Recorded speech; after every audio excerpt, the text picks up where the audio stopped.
नमस्कार।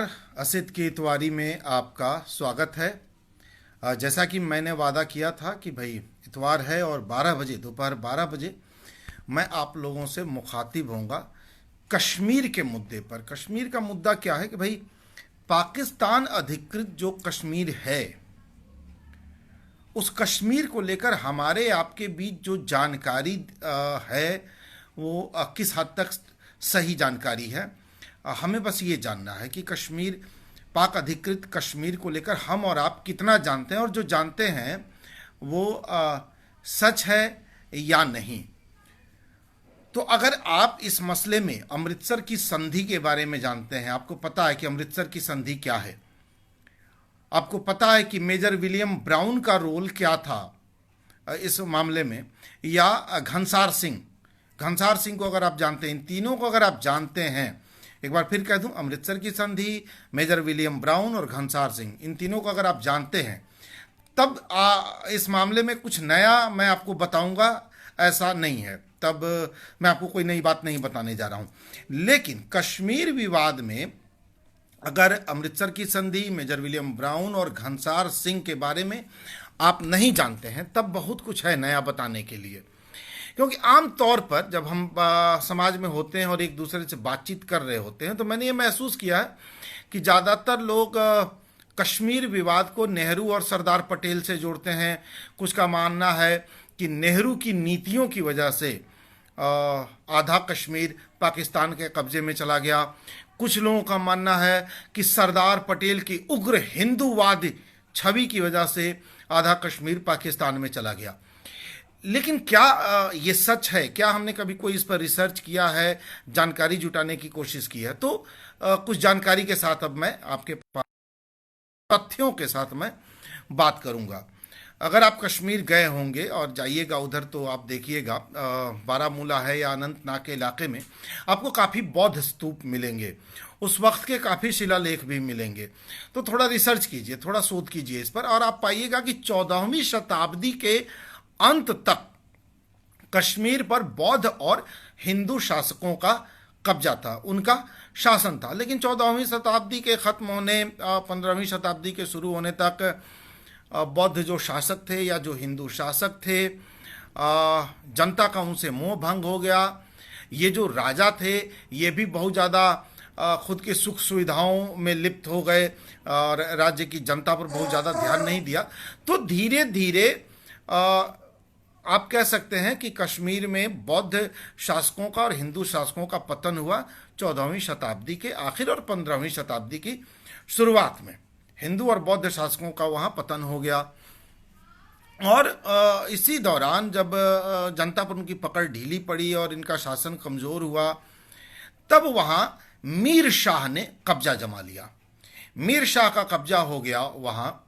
जो लोग भी अभी जुड़े हुए हैं उनका बहुत बहुत धन्यवाद। पंकज पांडे हैं, अंकुर हैं, विवेक पांडे हैं, ओम प्रकाश मिश्रा जी हैं, डॉक्टर अमरजीत सिंह जी हैं। आप सभी लोगों का बहुत बहुत धन्यवाद लाइव से जुड़ने के लिए। अमृत तिवारी हैं, ब्रजेश कुमार जी हैं, आप सब लोगों का धन्यवाद जुड़ने के लिए। तो वंदना सिरोही हैं। वंदना कैसी हो? अच्छी हो, काफ़ी दिनों पर दिखी हो। निवेदिता कैसी हो? अब्दुल कादिर भाई नमस्कार। अंकुर अरमान जुड़े हुए हैं। तो चर्चा हो रही थी कि भाई 15वीं शताब्दी की शुरुआत में ही बौद्ध और हिंदू शासकों का कश्मीर में पतन हुआ और फिर वहां मीर शाह का राज कायम हुआ। जम्मू और कश्मीर भारत का हिस्सा कब बनते हैं? तब तो अलग अलग छोटे छोटे राज्य थे, ये जानना जरूरी है। 1586 में अकबर की सेना ने मीर शाह की सेना पर हमला किया और अकबर की सेना के सामने मीर शाह की कड़ी शिकस्त हुई, करारी हार हुई, और मुगल साम्राज्य का हिस्सा बना जम्मू और कश्मीर। पूरा मुगल साम्राज्य का हिस्सा ये बनता है 1586 में अकबर की जीत के बाद। और तब हम कह सकते हैं कि ये भारतीय भूभाग का हिस्सा होता है जम्मू और कश्मीर। जब अकबर मीर शाह पर जीत दर्ज करते हैं और इसे अपने साम्राज्य में मिलाते हैं, मुगल साम्राज्य का हिस्सा बनाते हैं, तब 200 सालों तक मुगलों का शासन रहा है जम्मू और कश्मीर पर 200 सालों तक मुगलों के अधीन रहा। फिर क्या होता है कि 1752 में अफगान शासक अहमद शाह अब्दाली आते हैं और अहमद शाह अब्दाली इस पर कब्जा कर लेते हैं, मुगलों से इसे जीत लेते हैं। फिर 1819 में सिख राजा रणजीत सिंह का इस पर कब्जा होता है और पठान राजा रणजीत सिंह से युद्ध हार जाते हैं और कश्मीर का हिस्सा रणजीत सिंह के कब्जे में आता है। कश्मीर का हिस्सा, जम्मू का नहीं, जम्मू के हिस्से पर डोगरा राजवंश का शासन होता है, डोगरा राजवंश का कब्जा हो जाता है और कश्मीर जो है सिख राजवंश वहाँ आते हैं, राणा रणजीत सिंह। डोगरा और सिख में देखिए एक चीज़ बड़ा कॉमन है कि दोनों के नाम रणजीत रहे हैं। डोगरा राजा रणजीत सिंह देव होते हैं और सिख राजा रणजीत सिंह होते हैं, तो नाम में थोड़ी समानता है, कंफ्यूज मत होइएगा। फिर घटना होती है 1780 में, डोगरा राजा रणजीत सिंह देव, इनका निधन हो जाता है। 1780 में जब इनका निधन होता है तो इनके तीनों बेटे सत्ता के लिए आपस में लड़ पड़ते हैं। इसका फायदा उठाते हैं कश्मीर के सिख राजा रणजीत सिंह, और रणजीत सिंह तीनों भाइयों की लड़ाई का फायदा उठाकर जम्मू पर भी कब्जा कर लेते हैं और इन तीनों भाइयों को अपना तहसीलदार बना देते हैं। अलग अलग जगहों का तहसीलदार, जम्मू में ही अलग अलग इलाके इनको दे दिए गए और वहाँ का तहसीलदार बना दिया गया। बाद में इनमें 2 भाई मर जाते हैं और सबसे बड़े वाले भाई गुलाब सिंह बच जाते हैं, छोटे दोनों भाई मर जाते हैं, तो गुलाब सिंह के अधीन पूरा जम्मू आ जाता है। लेकिन 1839 में राजा रणजीत सिंह की भी मौत हो जाती है। कश्मीर के जो सिख राजवंश के राजा हैं, राजा रणजीत सिंह की भी मौत हो गई। राजा रणजीत सिंह की मौत के बाद अंग्रेजों को मौका मिला और अंग्रेजी फौज ने कर दिया जम्मू पर हमला, माफ कीजिए, कश्मीर पर हमला। कश्मीर पर जब अंग्रेजी फौज ने हमला किया तो राजा रणजीत सिंह की जो पत्नी हैं, जो उस समय देख रही थी सब कुछ, रानी जिंदान, तो रानी जिंदान ने अपने तहसीलदार गुलाब सिंह से मदद मांगी। गुलाब सिंह जो जम्मू में डोगरा राजवंश के राजा हुआ करते थे, जिनसे इसी राणा रणजीत सिंह ने ही सत्ता छीन ली थी और उन्हें अपना तहसीलदार बनाया था। बाद में उन्हीं से मदद मांगनी पड़ती है रानी को, रानी जिंदान उनसे मदद मांगती हैं।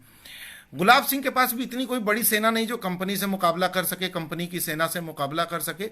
फिर भी उन्होंने कंपनी की सेना को रोकने की कोशिश की। इस रोकने की कोशिश में मध्यस्थता की बात आई, मध्यस्थता हुई। कंपनी की सेना ने हमला तो बंद कर दिया। उस हमले से फायदा ये हुआ कि रानी जिंदान अपने महल में सुरक्षित रहीं, वरना खतरा था कि उनके साथ भी कोई घटना हो जाती। कंपनी की सेना महल तक पहुंच चुकी थी, महल में घुसना बस बाकी था। तो गुलाब सिंह के प्रयास से ये हुआ कि रानी जिंदान सुरक्षित रहें। फिर गुलाब सिंह के प्रयास से सेना रुकी, लेकिन बातचीत होती रही, कुछ बातों पर सहमति बनती थी, कुछ बातों पर नहीं बनती थी, और अंत में एक समझौता होता है 16 मार्च 1846 को, जिसे हम अमृतसर की संधि कहते हैं। अमृतसर की संधि के साथ ही जम्मू कश्मीर एक राज्य के तौर पर अस्तित्व में आते हैं। अंग्रेजों के साथ एक संधि होती है, अंग्रेजों के साथ उनकी गुलाब सिंह की संधि होती है, जिसे अमृतसर की संधि कहते हैं, और इसके साथ जम्मू कश्मीर एक राज्य के तौर पर अस्तित्व में आते हैं। और इस संधि के तहत ये होता है कि रानी जिंदान की सहमति से गुलाब सिंह अंग्रेजों की गुलामी स्वीकार कर लेते हैं। हम कह सकते हैं कि एक किस्म से अंग्रेजों के हवाले ये सब कुछ हो गया। हालांकि इन दोनों का सम्मान बरकरार रहा, रानी जिंदान का और गुलाब सिंह का सम्मान बरकरार रहा। अंग्रेजों ने काफ़ी सम्मान दिया इनको काफ़ी रुपए पैसे दिए गए, महल में रहने की सुविधा दी गई, इनके पास एक छोटी फौज रखने का अधिकार दिया गया, तो कई सारे अधिकार दिए गए। लेकिन कुल मिला के ये लोग हो गए अंग्रेजों के तहसीलदार, उनके गुलाम हो गए।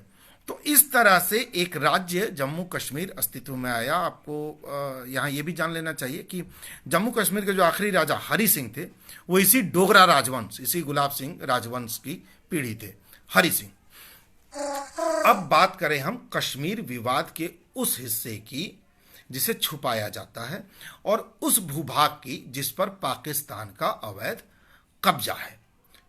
इसमें नेहरू कहाँ है, सरदार पटेल कहाँ है? अलग अलग जगहों पर नाम आते हैं। लोग कह देते हैं कि नेहरू की गलत नीतियां थीं या सरदार पटेल की उग्र हिंदूवाद की नीतियां थीं, इससे वो कश्मीर हमारे हाथ से फिसल गया। तो ये सच नहीं है। इसलिए तथ्य पर आज हम चर्चा करने बैठे हैं, सच्चाई को जानने बैठे हैं।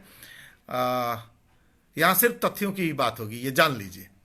बाकी मनोरंजन के लिए अगर आपको गल्प सुनना है तो उसके लिए अपने प्रधान सेवक जी हैं, कई राज्यों में चुनाव होने हैं, प्रधान सेवक जी रैलियां करेंगे, तो गल्प सुनने के लिए आप वहाँ जाइए। मनोरंजन के लिए बड़े अच्छे अच्छे गल्प सुनाते हैं, जैसे कि सालाना 9 एयरपोर्ट बना दिए, जबकि एक एयरपोर्ट को बनाने में ही 7 साल लग जाते हैं। या फिर कांग्रेस की वजह से 1857 की आज़ादी की लड़ाई विफल हो गई, जबकि सच्चाई है कि 1857 में कांग्रेस थी ही नहीं।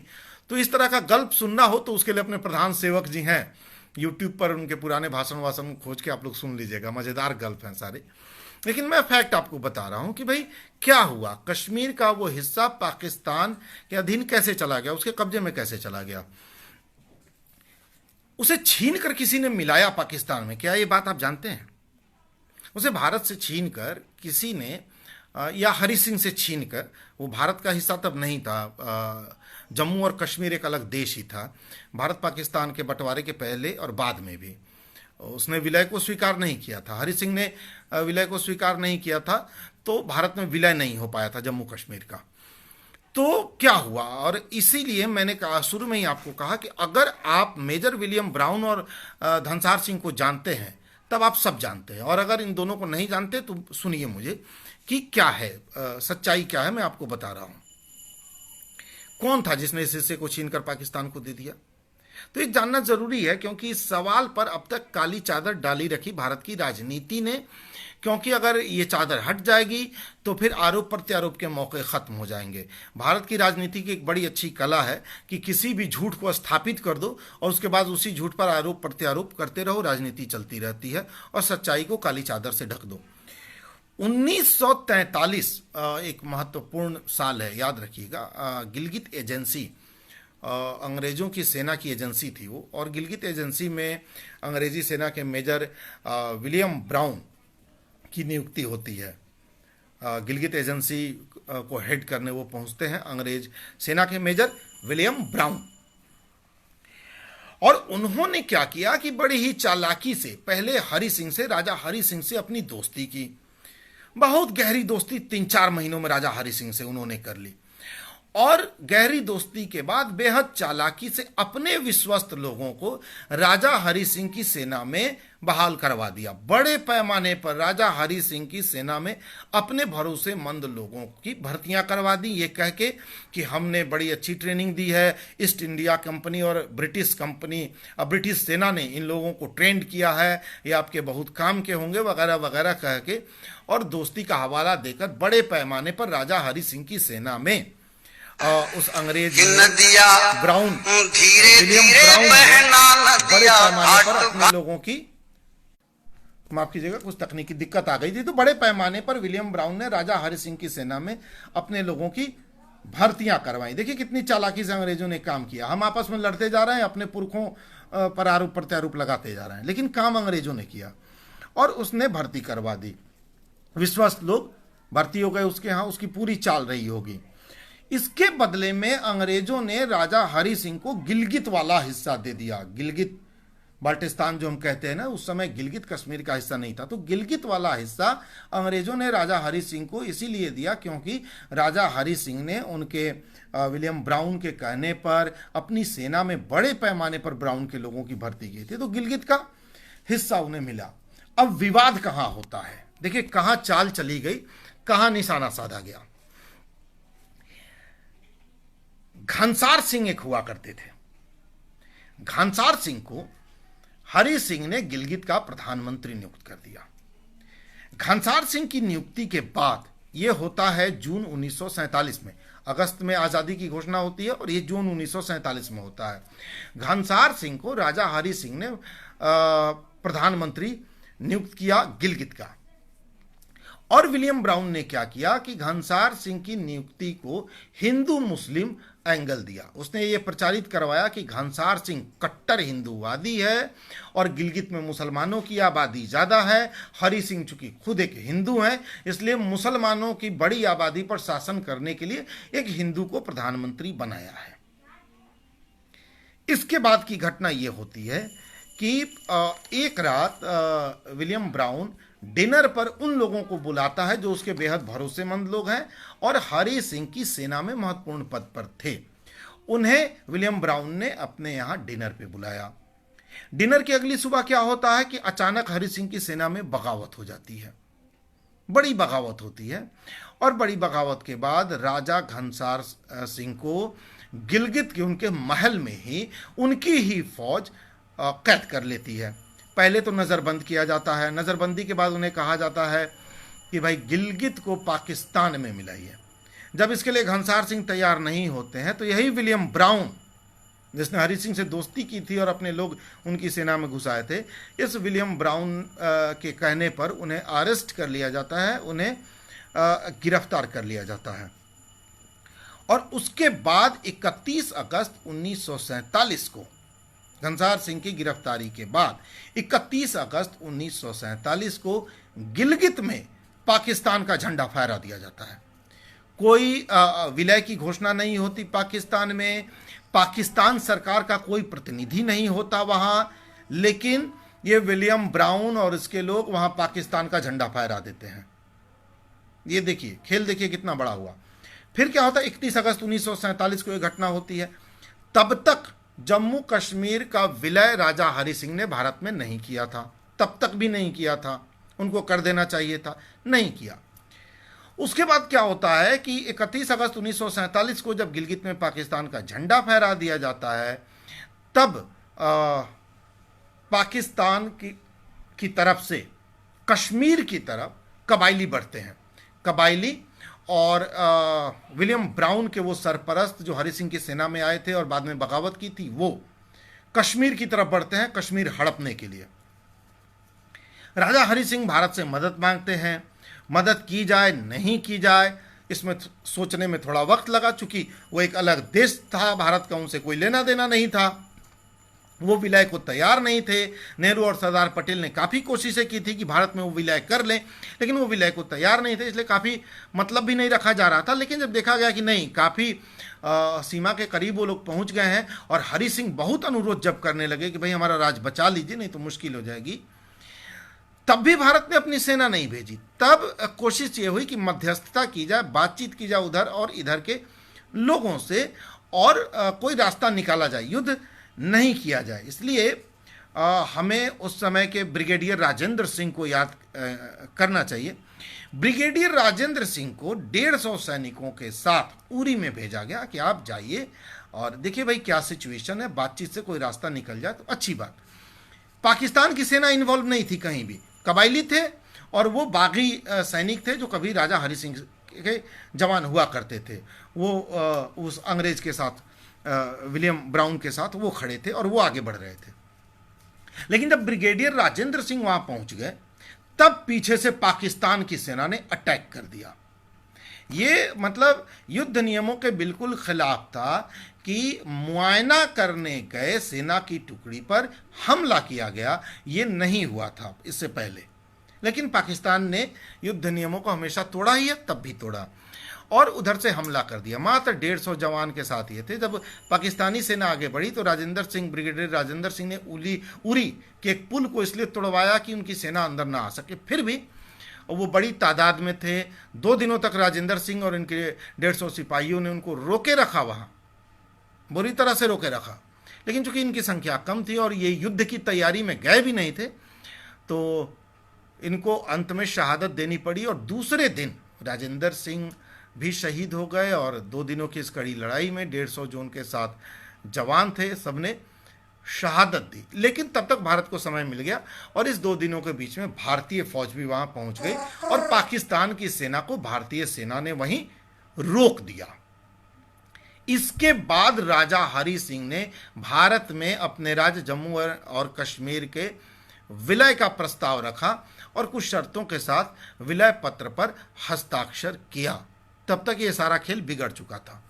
तो जो ये जानकारी मिल रही है, इस जानकारी के मुताबिक राजा हरि सिंह ने सोचने और समझने में देरी की, और वो जो अंग्रेज विलियम ब्राउन था, मेजर विलियम ब्राउन, उसने दोस्ती कर राजा हरि सिंह की पीठ में छुरा घोंपा और ऐसे कश्मीर का एक बड़ा हिस्सा हमसे छीनकर पाकिस्तान के हाथ में उसने दे दिया। इस फैक्ट को जानना हमारे आपके लिए बेहद ज़रूरी था। फिर मिलेंगे अगले रविवार किसी नए विषय के साथ। आप भी सुझाव दीजिए कि अगले रविवार किस विषय के साथ लाइव हुआ जाए। मैंने अपनी तरफ से भी सोच रखा है। आप सबको एक बार फिर प्रणाम। कश्मीर के मुद्दे पर पूरी जानकारी ज़रूरी है। अफवाहों से बचें। र्यूमर स्प्रेडिंग सोसाइटी आरएसएस लगातार इस देश में अफवाह फैलाकर हमारे आपके पुरखों को बदनाम करने का काम करती रही है। नमस्कार।